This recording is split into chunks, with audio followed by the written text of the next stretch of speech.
আচ্ছা, তো এইবারে এদিকে দেখো আমরা দেখলাম যে বল ভেক্টর রাশি এবং তোমাদেরকে যতটা পারলাম এক্সপ্লেন করার চেষ্টা করলাম যে বলের কেন মান আর দিক দুটো উল্লেখ করতে হচ্ছে, মানে প্রত্যেকটা ভেক্টর রাশির ক্ষেত্রেই এরকম করতে হচ্ছে।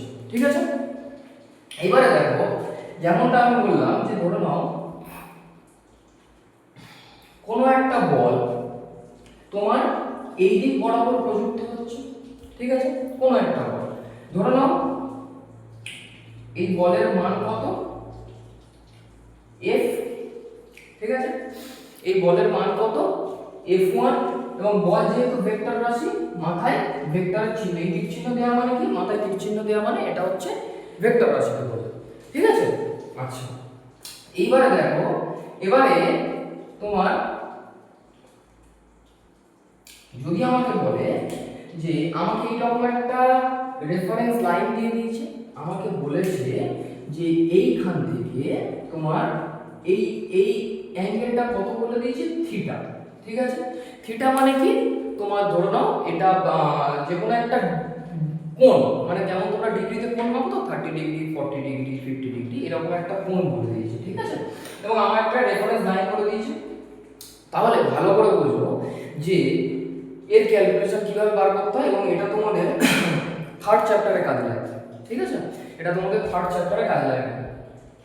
এদিকে দেখো তাহলে যদি আমার এরকম হয় যে কোনো একটা বল এফ, ধরে নাও বলটা কত f1, বলের মান করে দিয়েছি এবং বল হচ্ছে ভেক্টর রাশি সেই জন্য মাথায় ভেক্টরের চিহ্ন, এবং তার সঙ্গে তোমাকে এই লাইনটা থেকে বলে দিয়েছে এই বলটা এই লাইনটা থেকে কত কোণে কাজ করছে, ধরে নাও থিটা কোণে কাজ করছে। ঠিক আছে, তাহলে তখন এই যে বলটা না, এই যে বলটা এই দিক বরাবর একটা বল আসবে, সেই বলের মান কত হবে f1 cos theta. cos theta কি sin থিটা কি এগুলো সব পরে বলবো, আপাতত জেনে নাও। এবং এই যে f1 cos থিটা এলো এর সঙ্গে 90 ডিগ্রিতে এই বলের আরেকটা অংশ আসবে, যা সেই অংশটা কি হবে f1 sin থিটা। ঠিক আছে, আবারও বলছি sin কি cos কি এগুলো পরে বলবো। ঠিক আছে, মানে যেমন ধরো না তোমাকে কোনো একটা রেফারেন্স লাইন এরকম দিয়ে দিয়েছে, সেখান থেকে তোমাকে বললো যে কোনো একটা কোণে একটা ভেক্টর রাশি এরকম কাজ করছে। ঠিক আছে, তাহলে তোমাকে যে দিক থেকে কোণ দিয়ে দেবে সেই ধরুন এই রেফারেন্স লাইন থেকে তোমাকে কোণটা দিয়ে দিয়েছে, তাহলে এই রেফারেন্স লাইন বরাবর কি আসবে cos থিটা, মানে এই যে অ্যাঙ্গেলটা দিয়েছে এই যে কোণটা মাঝখানে দিয়ে দিয়েছে, এবং এই যে cos theta f1 cos theta যেটা আসবে এর সঙ্গে 90 ডিগ্রিতে এদের মাঝখানকার এই কোণটার মান কত 90 ডিগ্রি। থিটার মান যা কিছু হতে পারে, থিটার মানটা যা কিছু হতে পারে, সেটা 15 ডিগ্রি হতে পারে 20 ডিগ্রি হতে পারে 90 ডিগ্রি হতে পারে 180 ডিগ্রি হতে পারে, সেটা পরে বিচার করা হবে। sin cos tan এগুলো আমি তোমাদের পরে বলে দিচ্ছি।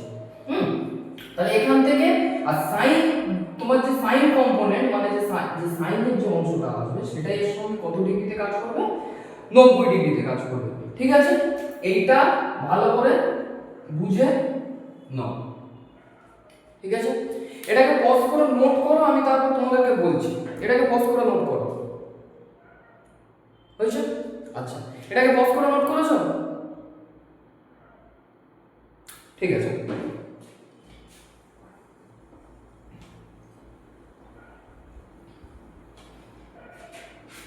আচ্ছা মানেটা কি, মানে যেমন ধরে নাও তোমাকে একটা রেফারেন্স লাইন এইরকম দিয়ে দিয়েছে এবং তোমাকে ধরে নাও বলেছে যে এখান থেকে ধরে নাও 30 ডিগ্রি কোণ করে 5 নিউটন একটা বল কাজ করছে। ঠিক আছে, 5 নিউটন একটা বল কাজ করছে, বোঝা গেছে? তাহলে 5 নিউটন বল যদি একটা কাজ করে এখান থেকে যদি কোণ দিয়ে দিয়েছে তাহলে এই দিকে কি আসবে 5 cos 30 ডিগ্রি। ঠিক আছে, আর এই cos থিটার সঙ্গে এই যে তোমার হচ্ছে কি cos থিটার যে কম্পোনেন্ট হলো এখান থেকে 90 ডিগ্রিতে, এখান থেকে এর সঙ্গে 90 ডিগ্রিতে, মানে এখান এর উপরে পুরো স্ট্রেট লাইন 90 ডিগ্রি মানে এর সঙ্গে পুরো স্ট্রেট লাইন, এখানে কি আসবে 5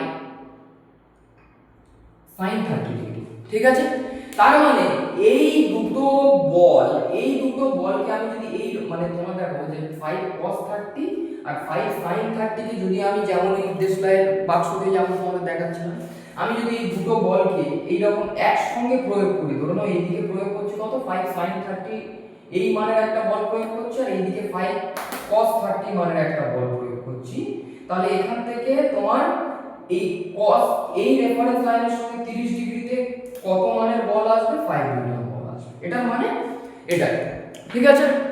এটা তো একটা বোঝা গেল, বোঝা গেছে? আচ্ছা, এইবারে দেখো প্রশ্ন লিখে নাও, sin cos tan এগুলো আমি পরে বলছি, ঠিক আছে? এগুলোকে আমি পরে বলছি, এটাকে প্রশ্ন লিখে। আচ্ছা,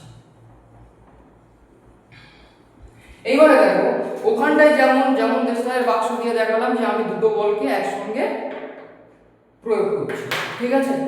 এই রকম দুটো বল ধরে নাও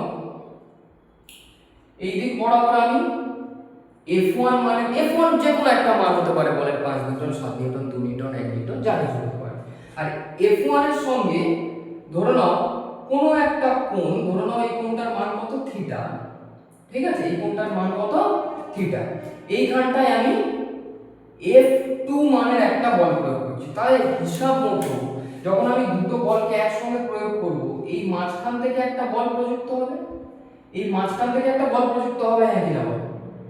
কারণ আমরা তো দেখে এসেছি যে দুটো বলকে যদি আমি কোনো একটা অ্যাঙ্গেল বরাবর একসঙ্গে প্রয়োগ করি, তাহলে মাঝখান বরাবর মানে এদের দুজনের মাঝখান থেকে একটা বল প্রযুক্ত হয়। ধরে নিচ্ছি এই বলের মানটা কত, ধরে নাও r, ঠিক আছে? ধরে নাও এই বলের মান কত r, ঠিক আছে? তাহলে এখানে এই r এর মান বার করার জন্য আমার কাছে একটা ফর্মুলা আছে, সেটা কি r সমান রুট আন্ডার F1 স্কয়ার, মানে F1 এর মান ধরো না F1 এর মান 5 নিউটন, তাহলে 5 স্কয়ার মানে কত 25, জাস্ট কত তোমার F1 square plus F2 square plus 2 F1 F2 cos theta, ঠিক আছে? থিটা মানে কোনটা, এই F1 আর F2 এর মাঝখানেকার অ্যাঙ্গেল, মানে F1 এর সঙ্গে কত কোণ করে F2 প্রযুক্ত হচ্ছে, এটা হচ্ছে থিটার মানটা, ঠিক আছে? আচ্ছা, তাহলে এটা হচ্ছে আমার এই যে মাঝখান বরাবর যে বলটা প্রযুক্ত হলো সেই বলের মান বার করার ফর্মুলা, ঠিক আছে? বোঝা গেছে? আচ্ছা,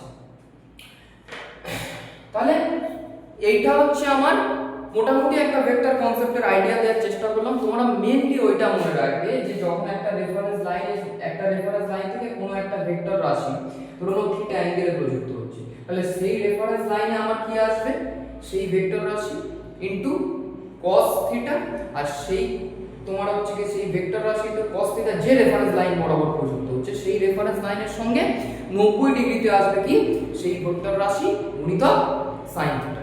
এইটাকে তোমরা খুব ভালোভাবে মনে রাখবে, মানে এর আগে যে টপিকটা তোমাদের আমি পড়ালাম, এটা হচ্ছে ভেক্টর রাশির কনসেপ্ট হয়ে গেল। আচ্ছা, পজ করে এটা লিখে নাও, তারপর মুছে দেবো,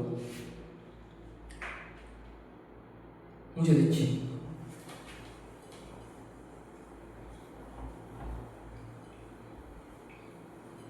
ওকে, তাহলে ভেক্টর রাশি সম্পর্কে মোটামুটি একটা কনসেপ্ট দেওয়ার চেষ্টা করলাম।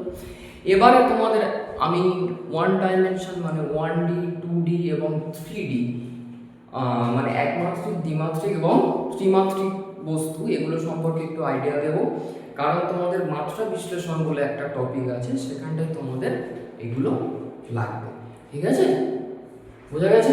তাহলে আজকেরকার ভিডিও এই পর্যন্ত শেষ। আমি নেক্সট দিন তোমাদের 1D 2D আর 3D কনসেপ্টটা আপলোড করবো এবং তারপর তোমাদের চ্যাপ্টারের সঙ্গে ফ্লোতে এগোবো, ঠিক আছে? ওকে, তো আজকের ক্লাস এখানেই এন্ড।